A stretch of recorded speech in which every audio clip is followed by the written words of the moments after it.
L'approvisionnement en eau, un sujet de plus en plus compliqué, certains propriétaires investissent dans des systèmes de collecte des eaux de pluie. À Marcillac-Saint-Quentin, dans le Sarladais, une société s'est spécialisée dans ce domaine. Bertrand Lasseguette, Anaïs Lebranchu. Conducteur de RER à la retraite, Thierry s'est fait construire à Saint-Astier une maison qu'il a voulu la plus vertueuse possible, quant à l'énergie ainsi que pour l'eau.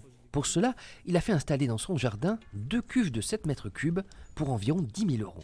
Ici, c'est l'arrivée de toutes les eaux des 2 toitures. Et là, c'est un filtre. Le système est alimenté par les gouttières de sa maison. À l'intérieur, il peut contrôler le niveau. Elles sont actuellement à 80%. Les canalisations passent par son garage. Donc c'est ce filtre-là, filtre à charbon, qu'il faut changer 1 fois par an.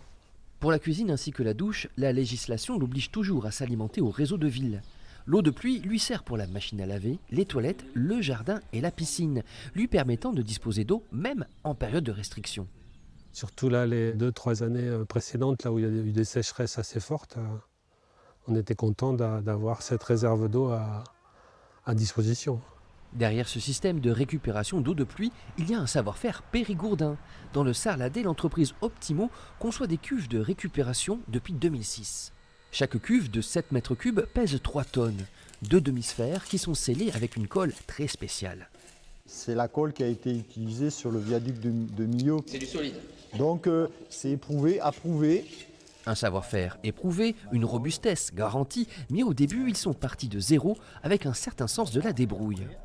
En allant un jour sur Toulouse, j'ai vu des conteneurs à bouteilles là. Je me dis, mais ça serait parfait pour faire le moule en fait.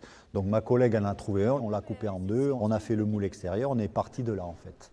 Optimo produit 60 à 70 cuves par an, vendues dans toute la France, une activité qui suit les soubresauts de la météo. Les étés secs leur sont favorables, avec une nouvelle demande pour des cuves plus grandes. Là, on prépare la 10 mètres cubes parce que ce sont des volumes qu'on nous demande. Le réchauffement climatique devrait assurer de nouvelles commandes à Optimo, même si en France, contrairement à nos voisins belges, la loi ne rend pas obligatoire l'installation de citernes d'eau de pluie. Rencontre à présent avec Eva Galino, la